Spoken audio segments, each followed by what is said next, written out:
Bonjour à tous et merci de vous être inscrits à notre webinaire sur la modernisation des applications. Donc au sommaire, il y aura la stratégie de modernisation, un petit retour d'expérience client et on se laissera un petit temps à la fin pour faire les questions et les réponses. Donc aujourd'hui sur le webinaire, donc, il y aura moi, Romaric Mahut, je suis chef de projet marketing chez Bluesoft Empower. Guillaume, donc ingénieur d'affaires, spécialiste Azure. Bonjour à toutes et à tous. Bonjour, Lucas Nassier, donc ingénieur technique sur les sujets Azure chez Empower depuis un peu plus de 4 ans maintenant. Et Gilles Fay, donc consultant également sur Azure chez Bluesoft Empower. Allez, je passe à la slide suivante. On va pouvoir parler de la stratégie de modernisation et je laisse la main à Lucas pour cette première slide autour des solutions Microsoft Azure. Oui, alors avant de rentrer dans le vif du sujet, on va faire un très bref rappel de ce qu'est Azure. Donc globalement, c'est un cloud public, évidemment, qui dispose de nombreux services, des services sans serveur, donc serverless, qu'on appelle plus communément dans le milieu, des services d'infrastructure, que ce soit du calcul, donc dans le calcul, on va parler de machines virtuelles, de la gestion du réseau, du stockage, de la sécurité, de l'identité et aussi tout en haut, les outils pour les développeurs, du DevOps et aussi de la gestion. Alors, c'est certes un cloud public, mais c'est aussi un cloud hybride.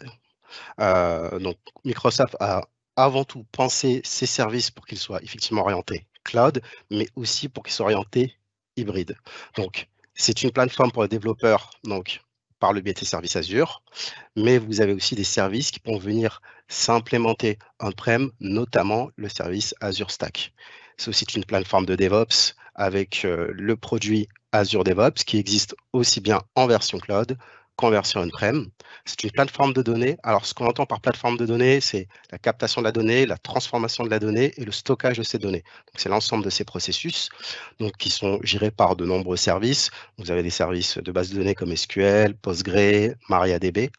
Et vous avez forcément, évidemment, l'équivalent on-prem que vous connaissez déjà, donc SQL Server, MySQL, Postgre, et évidemment du NoSQL. C'est aussi de l'hybride sur son identité. Donc, l'Azure Active Directory, qui est l'annuaire central de l'identité, alors qui est aussi bien sur Azure et Office 365. C'est bien le service qui partage en commun sur ces deux clouds. Il faut bien le rappeler que Azure et Office 365 sont deux clouds bien distincts, mais qui partagent le même cœur d'identité qui est Azure Active Directory. Et vous avez son pendant on-prem que vous connaissez forcément, qui est l'Active Directory. Et bien évidemment, au milieu de tout ça, il faut sécuriser l'ensemble de ces services. Donc, on va avoir des outils et des services pour sécuriser tout ça. Donc, on va avoir des outils de sécurité côté Azure. On va parler de sécurité, alors des services, mais aussi on va parler de gouvernance. Donc, tous ces éléments-là, vous allez pouvoir les implémenter dans Azure, mais aussi, si vous le souhaitez, vous allez pouvoir les implémenter on-prem. Donc, ce que vous sécurisez dans le cloud, vous pouvez aussi, par le biais des mêmes outils, les sécuriser aussi on-prem. Alors, comme je vous disais, c'est beaucoup de services. Alors, souvent, on les regroupe par catégorie. On va avoir des services de données, des services d'intégration, Logic Apps notamment. On va avoir des services d'analytique et IoT. On va avoir des services de mise en réseau, le VPN, les load balancers de niveau 7, du traffic manager, de l'express route. On va avoir du stockage, que ce soit du blob, que ce soit des fichiers ou les disques de vos machines virtuelles sont considérés comme des services de stockage. Ce n'est pas catégorifié dans la catégorie machine virtuelle. Évidemment, le compute, les machines virtuelles et les conteneurs sont aussi catégorisés dans le compute. Donc là, c'est une liste qui n'est pas très exhaustive de l'ensemble des services Azure, mais globalement, on compte entre 130 140 services qui sont en constante évolution, et quand je parle d'évolution, c'est que le service soit est amélioré, ou soit des nouveaux services viennent se rajouter pour enrichir le catalogue. Juste une petite question, Lucas. Là, tu nous parles de services, mais comment on peut distinguer quelle est la différence entre ce qu'on va appeler une VM et un service, en fait, si on prend une fonction, par exemple, comme SQL? Alors, quand on parle de machine virtuelle, on va souvent utiliser un terme assez connu qui s'appelle le IaaS. Alors, IaaS, donc Infrastructure as a Service. Donc, la machine virtuelle, vous la connaissez, c'est ce que vous utilisez on-prem.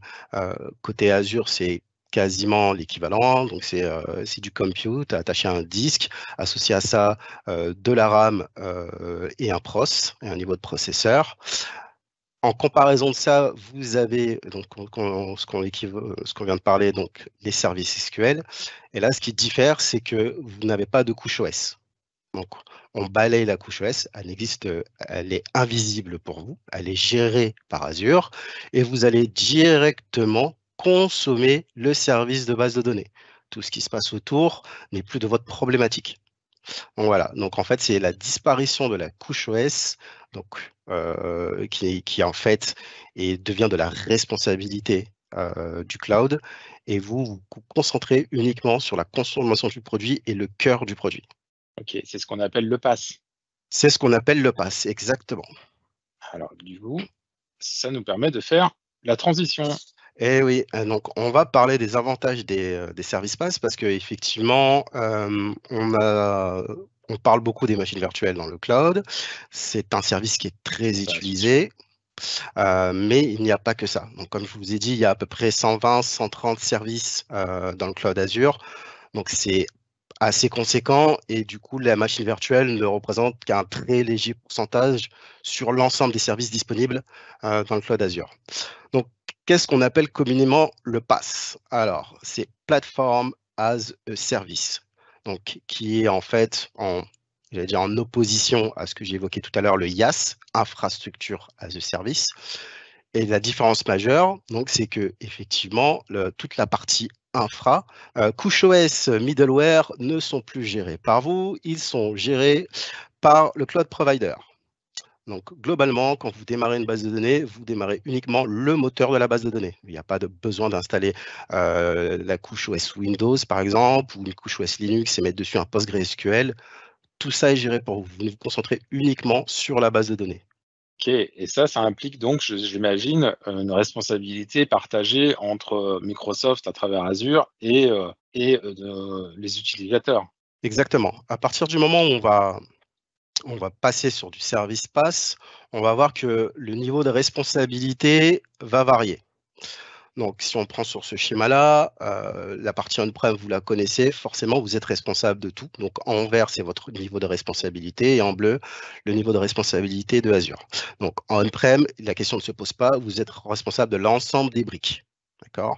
À partir du moment où on va faire de l'infrastructure as a service ou globalement, on va dire de la machine virtuelle, votre responsabilité, donc ça va être forcément les données, les applications, l'OS, évidemment la machine virtuelle.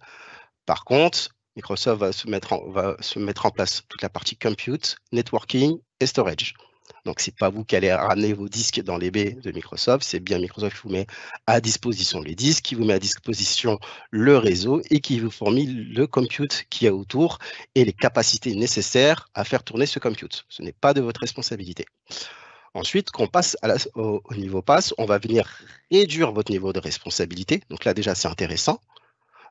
Parce que, en fait, ce qui va se passer, c'est que le cloud provider, donc ici Azure, va prendre en charge la couche virtual machine, OS et runtime.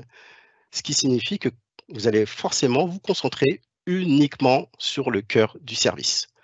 Tout le reste, ce n'est pas votre problème. Vous déployez le service, vous l'utilisez, tout simplement. Guillaume, moi j'avais une question plus pour toi qui est ingénieur d'affaires. Est-ce que ça, les clients sont bien au courant? Alors peut-être sur la partie on-prem qui gère tout, oui. Est-ce que sur la partie IaaS, PaaS ou SaaS, est-ce qu'ils sont bien au courant qu'il y a quand même des choses qu'ils doivent eux-mêmes manager et dont ils sont entièrement responsables, quoi? Oui, quand on fait des études avec Lucas ou avec Rémi ou Gilles, toutes les personnes qui sont côté technique, on informe de ce tableau, en fait, on le présente et on explique, comme vient de le faire Lucas, des responsabilités des uns et des autres au sein de ce qu'on appelle communément un lift and shift, c'est-à-dire qu'un client qui est on-prem qui veut aller dans Azure, et on présente ce tableau et on explique les différents niveaux de responsabilité. Ok, parce que j'ai l'impression qu'on entend souvent, c'est l'éditeur qui prend en charge, mais finalement, ce tableau nous montre que c'est pas forcément toujours le cas, en tout cas pas dans toutes les situations, quoi. Pas exactement IaaS. Effectivement, dès qu'on arrive sur des sujets plus PaaS ou SaaS, effectivement, la responsabilité, il y a un transfert d'une partie de la responsabilité de l'utilisateur vers le cloud provider, comme l'expliquait Lucas à l'instant. Moi, j'ai une petite question pour Lucas. Quels sont les gains que nos clients peuvent retrouver à mettre en place du pass? Alors, en termes de gains, ils sont assez nombreux. Donc, on va pouvoir les détailler un à un. Donc, le premier gain qu'on voit déjà, c'est le gain en déploiement. Pourquoi? Comme je l'ai expliqué, c'est que la couche OS, ce n'est plus de votre responsabilité. Donc, quand on va déployer, on va déjà avoir un service qui est prêt, qui est fonctionnel et qu'on peut directement utiliser. Donc, on va déjà gagner du temps. Donc et en plus, dans ce gain en déploiement, on va pouvoir le déployer rapidement et on va pouvoir itérer aussi très rapidement. C'est-à-dire que si vous vous trompez, vous pouvez casser et reconstruire très très rapidement ce que vous avez mis en place. Si on serait sur la machine virtuelle classique, vous avez configuré l'OS, vous installez les mises à jour, vous avez configuré le service et vous vous rendu compte que vous êtes trompé, refaire machine arrière, ça peut être assez pénible. Le principal intérêt du service pass, c'est qu'on peut déployer rapidement, revenir en arrière, corriger et redéployer. Ça s'inscrit aussi dans des déploiements automatisés. Donc, par exemple, si vous utilisez des outils comme Terraform, Terraform est capable de déployer des services pass. Il le fait très très bien et il le fait très bien avec quasiment l'ensemble des services pass Azure. Donc, si vous êtes dans une démarche d'industrialisation, les services pass s'inscrivent aussi dans cette démarche-là. Un autre gain, donc on peut approfondir Alors, l'exploitation. l'exploitation, parce que une fois qu'on a déployé, forcément, la plupart du temps, faut exploiter. Le déploiement n'est que la première phase. Ensuite, on part dans une phase d'exploitation du service. Ce qu'il faut savoir, comme je l'ai dit, le principal avantage du service pass, c'est la couche OS qui vous est substituée. À partir de ce moment-là, vous ne vous préoccupez plus des mises à jour. Cela ne vous concerne pas, c'est de la responsabilité de Azure. Donc, qu'est-ce qui se passe? C'est que sur l'ensemble des services pass, toutes les mises à jour sont prises en compte dans le service. C'est-à-dire que, par exemple, si je prends le service Azure SQL Database, en fait, quand vous déployez le service, il va vous demander donne-moi la fenêtre de maintenance. À quel moment je peux faire ces mises à jour-là par rapport à ta production et par rapport à tes besoins et tes contraintes, quelle est la meilleure période pour faire les mises à jour? Vous lui renseignez l'information et ensuite, en arrière-plan, les mises à jour sont effectuées. Alors, on pourrait rentrer dans le détail, mais globalement, en fait, il y a un deuxième serveur secondaire qui est monté, qui passe en primaire. La base de données est mise à jour. Elle repasse la base de données qui était primaire est passée en secondaire, redevient primaire, etc., etc. Donc, pour vous, c'est totalement transparent. Si jamais il y a un problème sur les mises à jour, ce qui est très rare, j'en ai jamais rencontré jusqu'ici, vous êtes alerté. Donc, vous êtes alerté si jamais il y a une mise à jour qui s'est mal passée. Mais quoi qu'il arrive, qu'on fait des mises à jour, Azure s'assure que la production n'est pas arrêtée. C'est-à-dire que si la mise à jour se passe mal, en fait, votre service va tourner sur l'ancienne version de base de données et c'est juste qu'il y a eu un rollback, tout simplement. Donc, mais il n'y aura pas eu d'interruption de service. On soit bien d'accord. Si une mise à jour se passe mal, il n'y a pas d'interruption de service. Il y a un rollback qui est totalement transparent pour vous et on va vous dire, voilà, pour l'instant, la mise à jour n'a pas pu se faire et ça va être retenté la prochaine fois selon la fenêtre de maintenance que vous avez définie. Allez, on va laisser Gilles nous expliquer en quoi le pass nous apporte des gains en mise à l'échelle. Oui, donc par rapport à la mise à l'échelle, donc c'est vrai que c'est un des gros apports qui est fourni par le cloud en général et qui est en général totalement intégré au service pass, qui permettent une mise à l'échelle, alors manuelle ou automatique. Ça va dépendre un petit peu des services. C'est vrai que pour tout ce qui est mise à l'échelle, qu'est-ce qu'on entend par mise à l'échelle? Donc, c'est en fait le fait d'adapter les ressources qui sont fournies par les différents services pour répondre à la demande, aux besoins. C'est-à-dire, par exemple, pour les bases de données, typiquement, à la capacité nécessaire en termes de RAM, de CPU pour répondre à toutes les requêtes, avec des performances acceptables et avec des bonnes performances. Pour une application web, c'est la mise à niveau en fait des ressources par rapport au trafic qui peut être important ou arriver à des pics pendant certaines périodes, c'est ce genre de choses. Voilà. Quand on parle de mise à l'échelle, il y a deux types de mise à l'échelle. Il y a ce qu'on appelle ce qu'on voit par les deux schémas qui apparaissent sur la slide, c'est-à-dire soit du scale-up, soit du scale-out. Donc par scale-up, en fait, on entend le fait de fournir pour une même instance, c'est-à-dire de fournir plus de capacité, c'est-à-dire typiquement la plupart du temps c'est plus de RAM, plus de CPU, donc d'augmenter en fait la taille de ce type de ressources pour répondre à la demande. Et la mise à l'échelle de type scale out, donc là c'est le fait de sortir en fait des ressources supplémentaires, des instances supplémentaires pour pouvoir de la même manière répondre à plus de demandes avec en général des fonctionnalités de répartition de charges qui permet d'envoyer les demandes, alors typiquement pour une application web, les requêtes vers un ou une autre des instances. Voilà. Donc c'est les deux types de mise à l'échelle qu'on a. Donc soit du scale-up où on grossit les capacités, soit du scale-out où on ajoute en fait des instances de même type, de même grosseur avec une répartition. Voilà. Ouais, je ne sais pas si c'est clair. Ça Très l'est, utile moi. pour les, ouais, c'est très bien, très utile pour les sites e-commerce les jours de Black Friday, quoi. Voilà, Voilà. tout à fait. Ouais. C'est l'exemple typique, effectivement, avec les applications web de e-commerce et avec les pics au moment du Black Friday ou des fêtes de fin d'année, notamment. Voilà. Et puis du coup, donc la mise à l'échelle, c'est quelque chose qu'on retrouve dans les services PaaS. Et alors avec une possibilité de mise à l'échelle, comme je disais, soit manuelle ou automatique. Donc le principe de mise à l'échelle automatique, en fait, c'est la récupération d'informations, donc de capteurs, de métriques qui sont intégrés en fait à Azure. Donc ça, c'est un peu la partie dont on reparlera par la suite, mais la partie monitoring qui permet en fait d'avoir des informations sur les ressources comme elles tournent. Donc typiquement la consommation CPU par exemple, et la consommation RAM. Et donc à partir de ces métriques, on peut effectivement mettre des déclencheurs pour augmenter ou diminuer effectivement les ressources allouées. Voilà, donc c'est ce qu'on appelle la mise à l'échelle. Et c'est quelque chose de très important dans l'implémentation cloud, et c'est quelque chose qui est vraiment très utilisé, et c'est un des gros avantages. Et dans la partie, évidemment, dans tout ce qui est PaaS, effectivement, c'est quelque chose qui est très, qu'il faut utiliser sans modération, parce que c'est vraiment quelque chose de pratique. Alors après, effectivement, cette disponibilité, et c'est pareil, on va le voir par la suite, effectivement. Justement, excuse-moi, je te coupe. Voilà. Impossible de dissocier la mise à l'échelle de la disponibilité.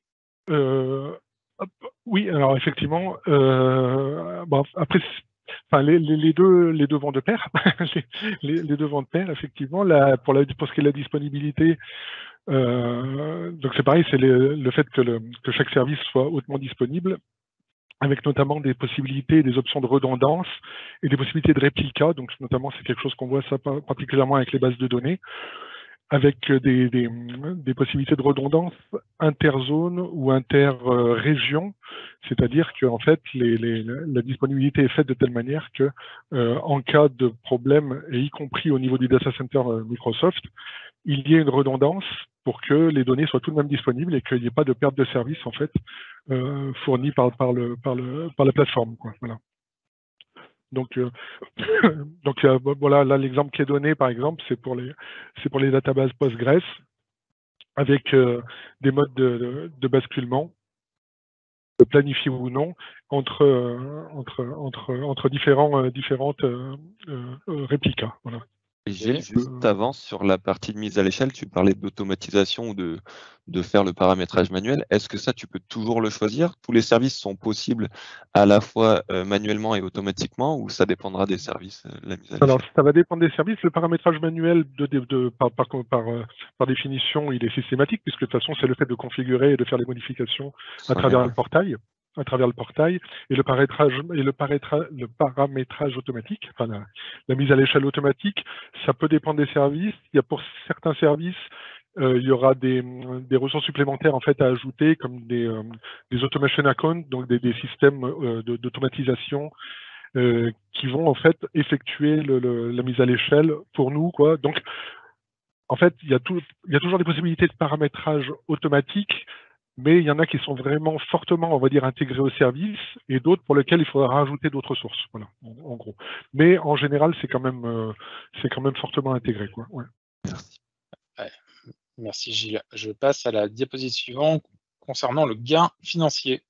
Oui. Effectivement, il y a un vrai sujet sur les aspects finances. Exactement. Donc, il y a aussi un gain financier. Globalement, les services PaaS ont un coût à l'usage qui est nettement inférieur aux machines virtuelles. Et en supplément, certains services PaaS sont éligibles aux réservations. Alors, je ne sais pas si tout le monde ici présent connaît très bien le système des réservations. Alors, globalement, c'est un engagement d'utilisation soit sur 1 an ou soit sur 3 ans d'un service. Et cet engagement-là va vous faire diminuer le coût de ce service-là. Sur l'exemple qu'il y a sur la slide, qui est assez intéressant, donc nous avons 2 architectures, une qui est full IaaS, donc infrastructure as a service, et une qui est full PaaS. Donc les deux répondent aux mêmes besoins. Donc ça va être un serveur, donc dans la partie IaaS, donc c'est un serveur SQL qui va venir capter des données, donc que ce soit du fichier CSV, capter les données, les stocker, les analyser et les rendre via un Power BI. On a son pendant côté PaaS, où là, on va utiliser le service Azure Data Factory pour capter la donnée, Azure SQL Database pour stocker la donnée, et Azure Analysis Services pour traiter cette donnée. Et enfin, en sortie, on utilise le même service, Power BI. Ce qu'on peut voir sur le tableau de droite, c'est qu'on a la comparaison des prix. Sur la première architecture full IaaS, on va utiliser une machine virtuelle qui va en fait comprendre l'ensemble de ces services-là. Donc déjà là, sur cette architecture, on peut voir une première problématique, c'est déjà qu'on va stocker tous les services dans une machine virtuelle. Déjà, en termes de temps de déploiement et de temps de configuration, comme je vous expliquais tout à l'heure, c'est un peu long. Et même si et là, on peut me rétorquer, mais du coup, on peut séparer les services et par exemple mettre l'analysis sur une autre machine, mais pareil, vous avez une deuxième machine à déployer et à configurer. Donc en termes de coût, on se sera à peu près à 554 livres. Et ouais, l'équivalent, ouais, c'est ça, on est en Angleterre. Et l'équivalent en service PaaS, alors déjà c'est intéressant parce que vous avez 3 services qui constituent cette infrastructure, et là on est à 379 livres. Donc déjà, on voit qu'il y a une petite différence d'à peu près 150, 160 livres de différence pour le même besoin. Et à ça, alors, on aurait pu rajouter de la réservation sur la machine virtuelle pour faire descendre le coût, mais à cela, on aurait pu aussi du coup ajouter de la réservation à Azure SQL Database pour faire aussi descendre le coût. On parle bien de coûts mensuels. On parle bien de coûts mensuels, effectivement. C'est bien les estimated monthly cost, donc c'est bien des coûts mensuels estimés. Donc du coup, là, pour le même service, on peut économiser 150 € juste en passant d'une infrastructure à une plateforme, du coup, as a service. Exactement. Et cette économie va vous permettre soit de déployer un nouveau service, parce que c'est pas anodin quand même, 150 livres dans le cloud, ça va vous permettre soit de déployer un nouveau service ou une nouvelle machine virtuelle si vous en avez le besoin. Sans compter qu'on a tout le gain de scalabilité, de tout ce qu'on a vu comme gain avec Gilles juste avant grâce à l'architecture PaaS. Allez, on va rentrer un petit peu dans le détail, on va explorer quelques services. Oui, c'est vrai que... Non, mais vas-y Guillaume, allez, je t'en prie. Allez, je vais juste passer au service suivant qui s'appelle Azure Update Management. Oui, exact. Alors, on a décidé de faire un focus sur ce webinaire sur quelques services PaaS, voilà, pour vous montrer quels sont leurs potentiels, qu'est-ce qu'ils sont capables de faire. Donc là, aujourd'hui, on va s'intéresser à un service que j'adore plutôt pas mal, c'est l'Azure Update Management, en fait, qui va être là pour gérer la mise à jour de vos machines, aussi bien Windows que Linux, et aussi bien que ces machines soient dans le cloud, dans un autre cloud, ou chez vous on-prem. Donc c'est ce que je vous avais dit au début, c'est que le cloud Azure est un cloud hybride. Les services PaaS ne sont pas dédiés uniquement au cloud. Ils peuvent être aussi transportés sur vos besoins on-prem. Donc là, ce service, globalement, en fait, il remplacerait une machine WSUS. Donc, il va permettre de gérer très intelligemment vos mises à jour. Vous allez pouvoir dire, bah voilà, pour tel groupe de machines, ça va être telle plage horaire de mise à jour. Pour tel groupe de machines qui sont beaucoup plus critiques, ça va être telle plage horaire de mise à jour, etc., etc. Très simple à configurer, très rapide à déployer. Et évidemment, comme je vous ai dit, ça marche aussi bien pour vos VM Azure que vos VM qui ne sont pas dans Azure. Ok, c'est très bien, c'est un bon service, ça. C'est très Eh pratique. Allez, on passe à Azure SQL Database. Alors, Donc, vas-y, je t'en prie. Ah oui, pardon. Tout simplement, c'est le service de base de données Azure SQL Database. Donc, ses principaux atouts, c'est ce qu'on avait évoqué en fait dans les gains, c'est la mise à l'échelle automatique, la géo-application, la haute disponibilité et les sauvegardes qui sont automatisées. En fait, ce qui se passe, c'est que vous déployez un serveur et ensuite vous déployez vos bases de données. Tout ce qui entoure le service, donc sa mise à l'échelle, tout ça est déjà prévu dans le service, ça se configure très facilement, il n'y a rien de complexe à déployer, parce que souvent on a une crainte quand on déploie des services PaaS, on pense que techniquement ça va être assez compliqué.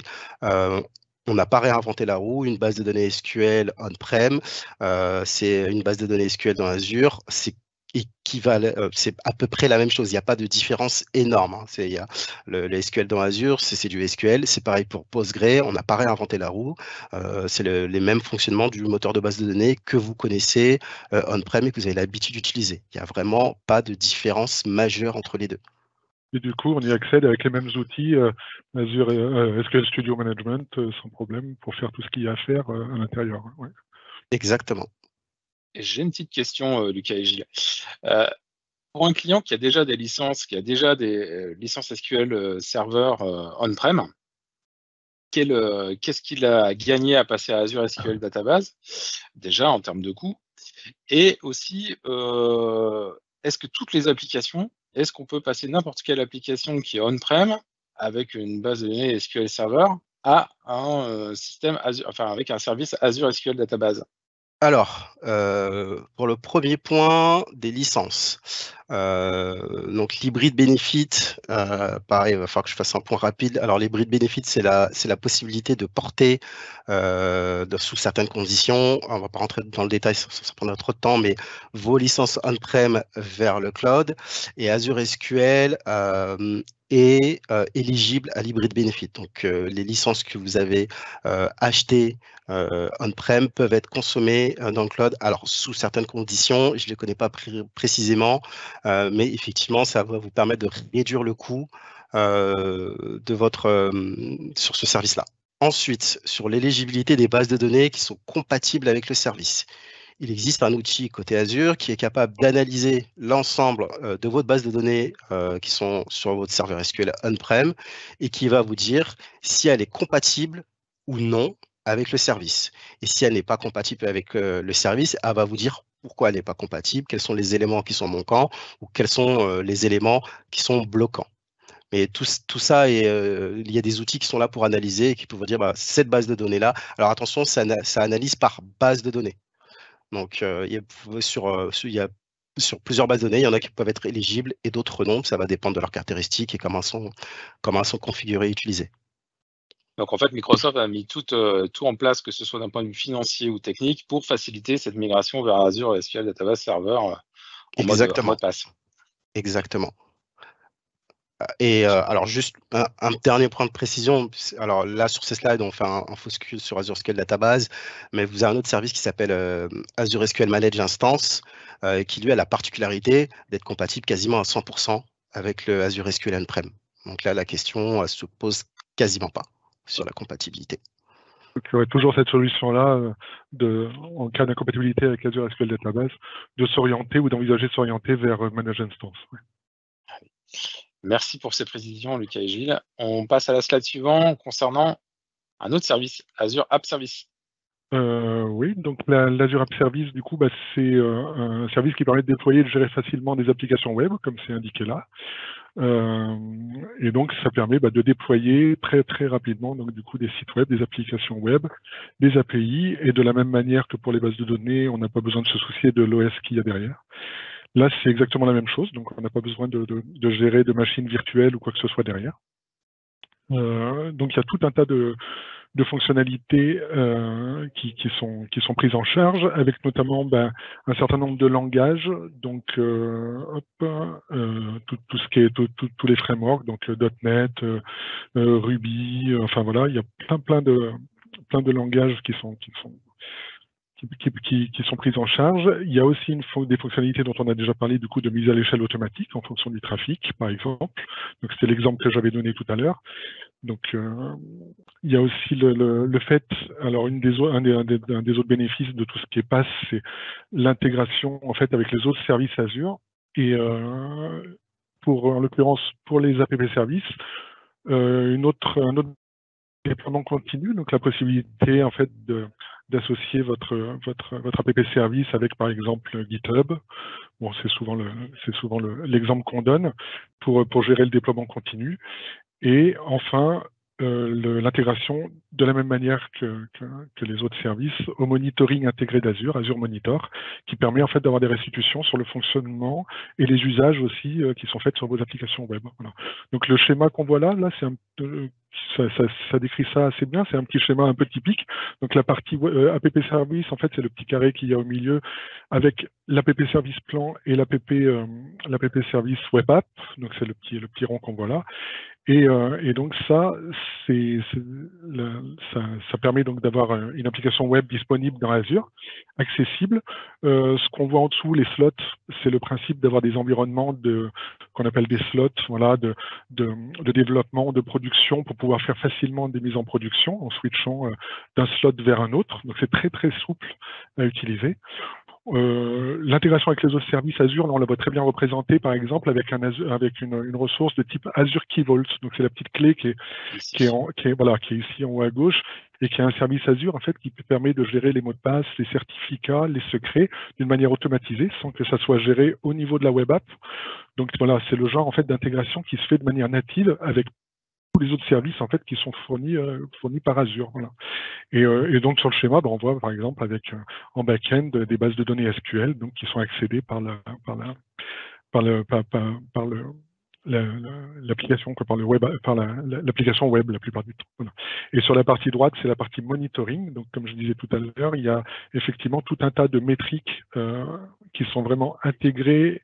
C'est ce qu'on appelle Azure Monitor et qui remontent. Alors pour donner des informations, notamment sur toujours l'exemple qu'on donne, c'est la consommation CPU, la consommation de mémoire, le nombre de requêtes en erreur. En fait, tout ça, il y a des données qui sont collectées de manière native et sans coût supplémentaire. On appelle ça des métriques. Et il y a aussi moyen de récupérer également de la log un peu plus verbeuse, et de récupérer ça dans Azure Monitor, qui est l'outil intégré de monitoring d'Azure. Donc tout ça est lié et hautement intégré. Voilà. Donc le schéma que vous voyez là, c'est vraiment un schéma typique d'une architecture classique, en fait, qui utilise l'Azure App Service dans un environnement Azure.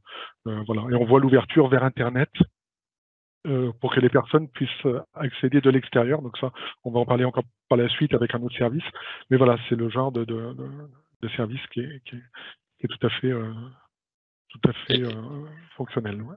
Et l'autre service dont tu voulais parler, c'était certainement Azure Application Gateway. Voilà, donc l'Azure Application Gateway, c'est une ressource en fait de type réseau, c'est un service de type réseau. Et en fait, c'est tout simplement un équilibreur de charge, donc du genre un peu comme les load balancers, ou d'autres services de ce même type, qui permet de gérer tout ce qui est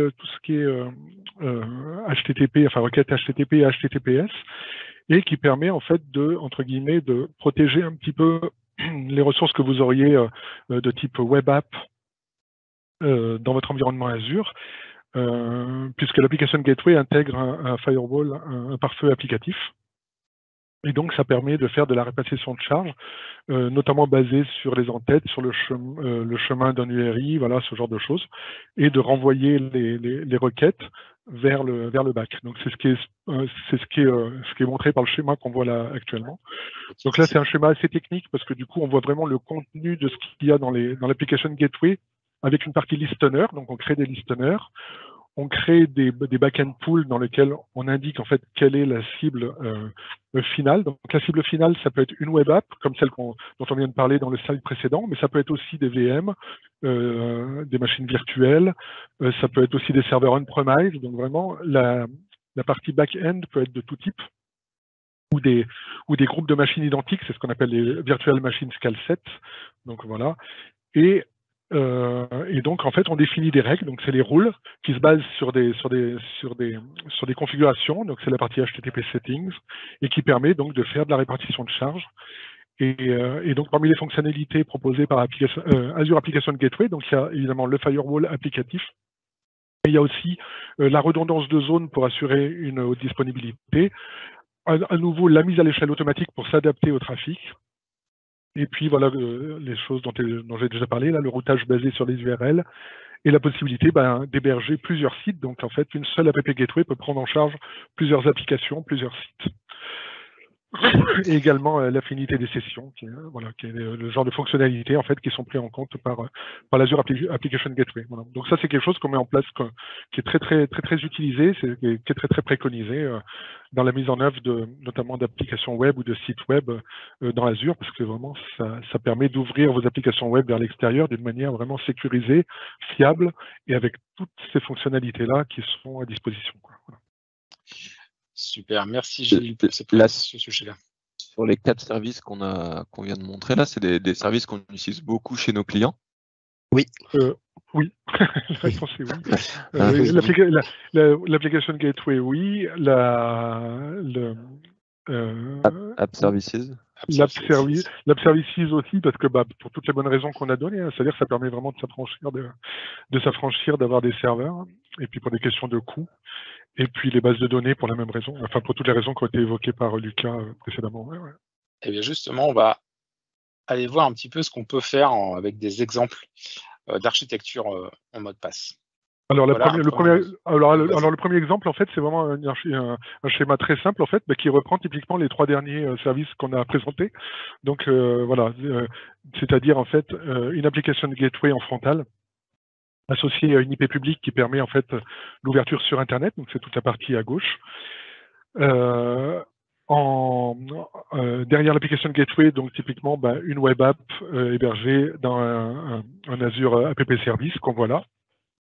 Et en back, la partie SQL Database. Donc ça, voilà, typiquement, là c'est une solution, on va dire full pass, d'applications web typique quoi. Le truc aussi qu'on peut relever, c'est l'intégration réseau, c'est-à-dire qu'en fait vous voyez que tout ça en fait est intégré dans un réseau virtuel.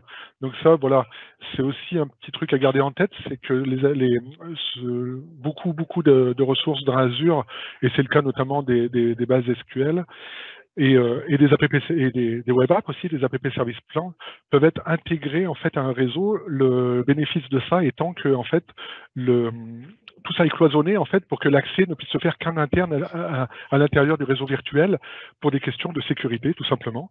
Et donc pour les bases de données et pour plein d'autres ressources dans Azure, on a moyen de couper l'accès public à la base de données par exemple pour n'y accéder que à travers le réseau virtuel Azure. Donc ça permet de hautement sécuriser en fait une solution de ce type-là pour que le seul point d'entrée finalement ça soit en l'occurrence là l'App Gateway à travers son firewall. Et donc ça permet de sécuriser d'un point de vue réseau en fait ce genre de solution. Voilà. Et donc souvent les services pass, ils ont cette possibilité d'intégration réseau en fait pour cloisonner et pour sécuriser d'un point de vue réseau la solution. Voilà. Donc là, on est dans une... Ah, excuse-moi. Ouais, j'avais une question pour Gilles et Lucas, parce qu'on a une question sur l'application Gateway. On nous demande si l'application Gateway fait donc aussi office de reverse proxy vers des serveurs on-prem. Alors oui, la réponse est oui. Ça fait bien office de reverse proxy vers des serveurs on-prem.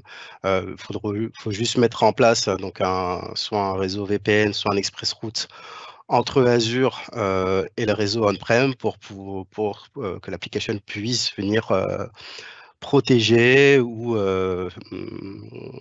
porter les applicatifs web qui sont on-prem sur Internet. Mais oui, ça, effectivement, ça fait aussi reverse proxy.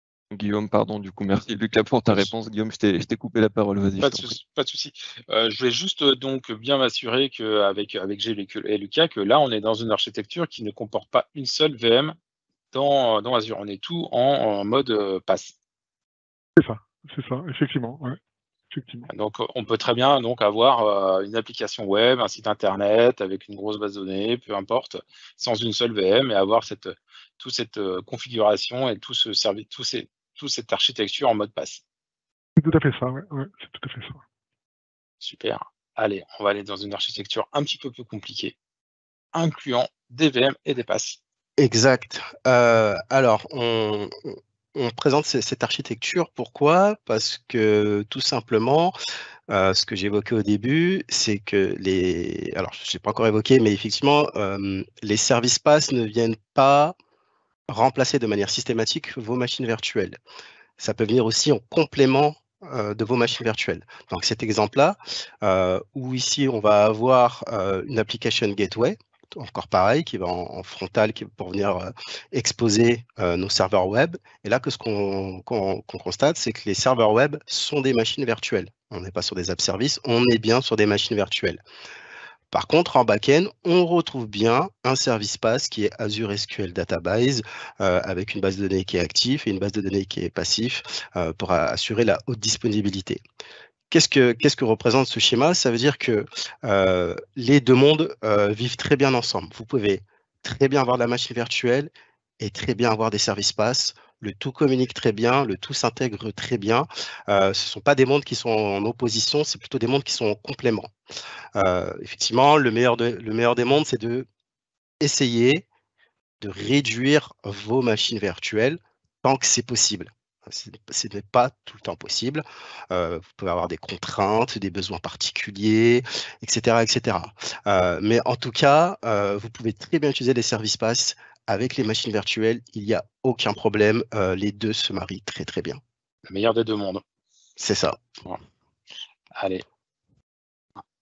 Un autre exemple d'architecture. Un autre exemple d'architecture. Alors celui-là, on va encore parler du fameux application gateway. Alors pourquoi je l'ai mis en avant celui-là? C'est pour répondre à peu près à la question qu'on m'a posée tout à l'heure sur la question du reverse proxy. C'est que les services PaaS en fait ne sont pas limités au cloud. Donc l'application gateway peut très bien servir de reverse proxy sur des machines, comme on le voit ici sur le back-end, des serveurs qui sont bien on-premise. D'accord? Donc, vous pouvez avoir votre application gateway qui est dans le cloud et les machines que vous souhaitez exposer qui sont chez vous. Ça marche très bien. La configuration n'est pas plus compliquée parce que vous allez mettre une machine on-prem ou parce que vous allez mettre des services Azure. Ça restera tout aussi simple. Si jamais on se pose la question de si je vais exposer des machines on-prem, c'est peut-être un peu plus compliqué en termes de configuration. Pas du tout. C'est exactement la même chose. Il n'y aura pas plus de complications parce que vous allez vouloir exposer des machines on-prem. C'est vraiment, il n'y a rien de compliqué. Donc, en fait, cet exemple d'architecture, il est là pour vous montrer que les services PaaS ne sont pas limités qu'au monde cloud Azure. Ils peuvent même aller venir vous aider sur vos besoins que vous pouvez avoir on-prem. Donc, si je résume, on peut avoir de la VM, on peut avoir des services PaaS, on peut avoir des VM on-prem, on peut avoir des applications on-prem protégées par un reverse proxy dans Azure. On a quelque chose de très complet. C'est ça, et ça reprend les premières slides qu'on avait évoquées, c'est que Azure, c'est un cloud hybride, c'est-à-dire que c'est un cloud qui a été pensé pour prendre l'entièreté des mondes. Il n'a pas que vision que sur lui-même, il n'est pas nombriliste, il voit qu'effectivement, vous avez forcément des workloads qui peuvent être répartis, qui peuvent même être multi-cloud, hein. Azure a été pensé justement pour prendre en compte ça. Donc, c'est-à-dire qu'il est là, j'ai mis on-prem serveur, mais il pourra même protéger des serveurs qui se situeraient dans d'autres clouds publics, hein. Ça fonctionne aussi très bien. Donc, et c'est ça l'avantage de Azure, c'est qu'il est pensé de manière hybride. Il prend en compte que vous pouvez avoir des besoins, des services qui sont répartis, que ce soit dans du cloud privé, que ce soit dans du cloud public, ou que ce soit chez vous. Il est très réaliste en fait, hein, parce que c'est ça. Nos clients, évidemment, ils sont hybrides. Hein. on a prévu des petites conclusions sur ces sujets autour des présentations des services PaaS. Ouais. Je vous laisse, Gilles et Lucas, nous en dire quelques mots. Alors les conclusions, c'est à peu près tout ce qu'on a évoqué, hein, c'est qu'on est capable de construire des architectures robustes et simples avec les services PaaS. Alors, simple parce que ça sont faciles à déployer. On va sortir de l'angoisse technique sur la complexité. Globalement, il n'y a pas beaucoup de services PaaS qui sont très complexes techniquement ou très complexes à prendre en main. La doc Microsoft est très bien détaillée sur l'ensemble des services, tout est très bien expliqué et vraiment, il n'y a pas d'appréhension à avoir sur sa capacité à pouvoir le mettre en place.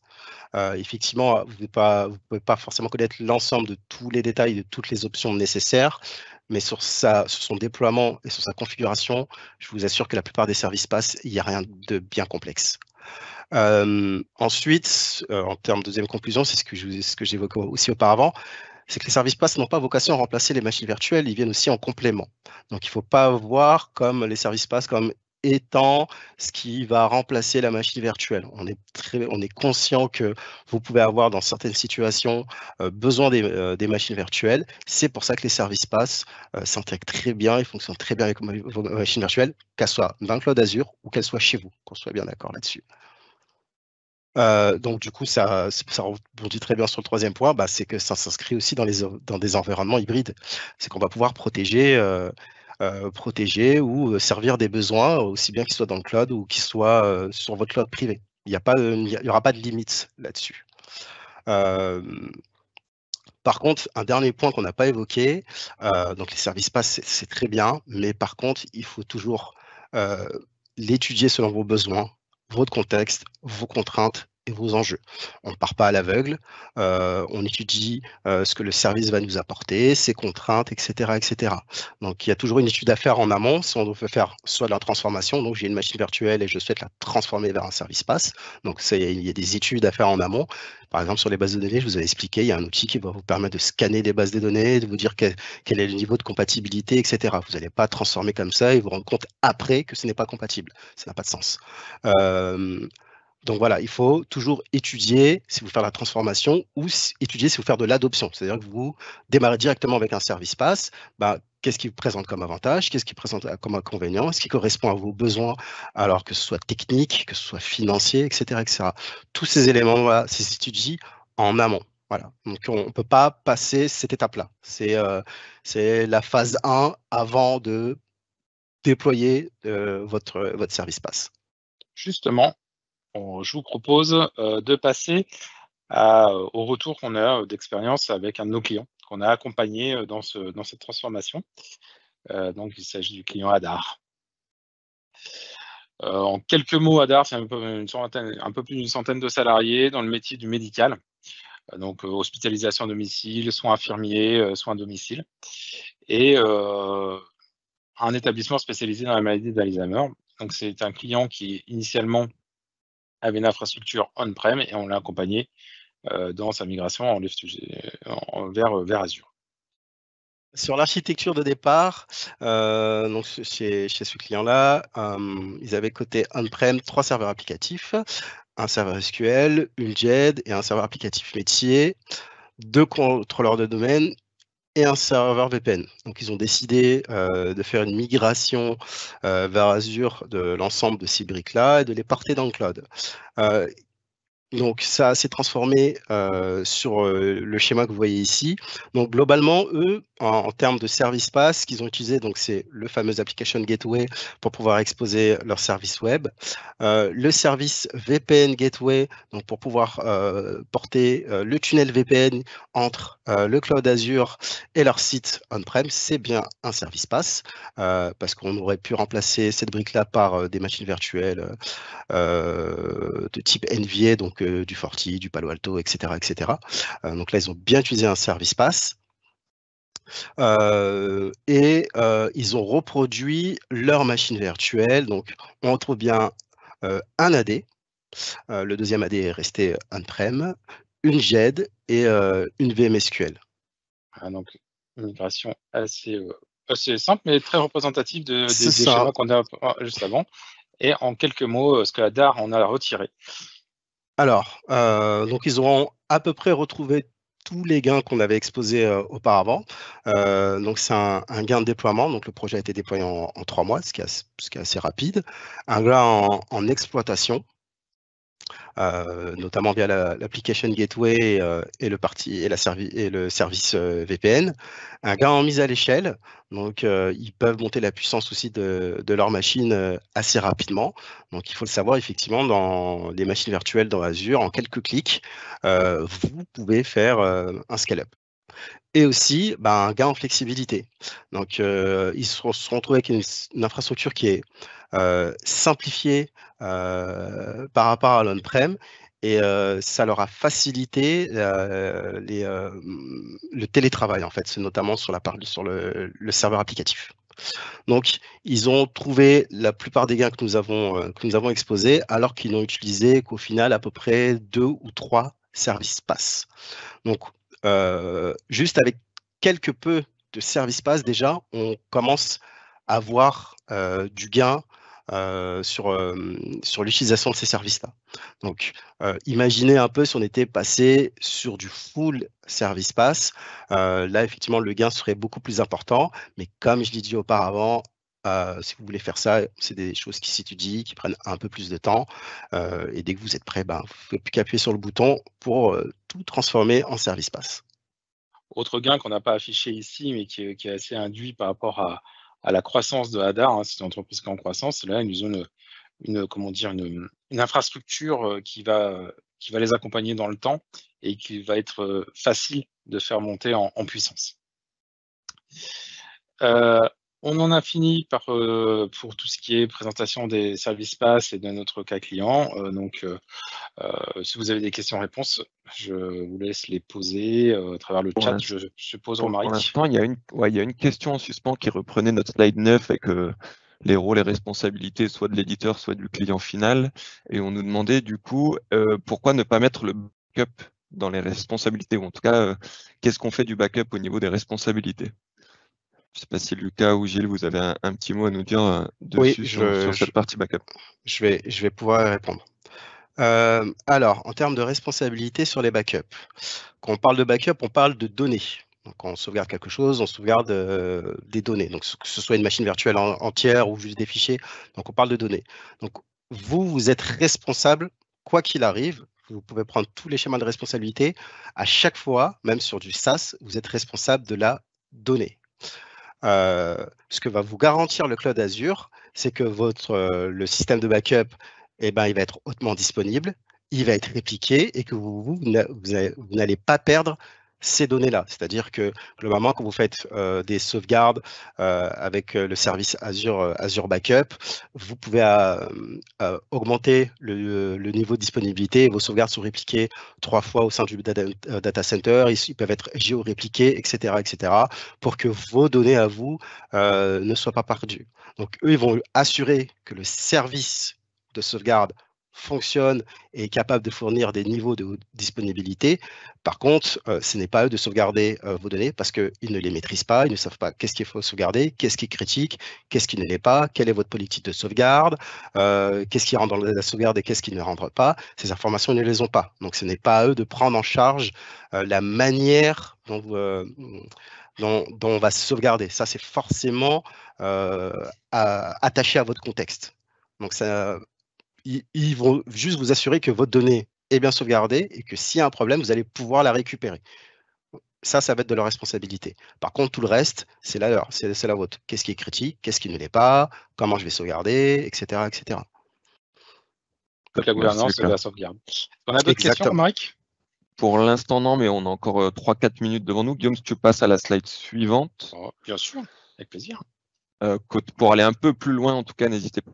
Je vais vous mettre dans le chat les liens, mais il y a les QR codes si vous le souhaitez. On a plusieurs articles de blog qui font un peu un état de fait de tout ce qu'on vient de se dire. On a des vidéos d'experts sur Azure, mais pas que, qui vont pouvoir aller un petit peu plus loin dans les faits avec des courtes vidéos de nos experts. Donc, n'hésitez pas surtout à aller jeter un œil. On reste toujours disponible même après le webinaire. Si vous avez encore des questions, on sera un plaisir de vous y répondre par la suite. On va tous vous remercier pour ce webinaire, pour votre présence, et puis on va vous souhaiter une bonne fin de journée. Merci à tous. bonne journée. Belle fin de semaine.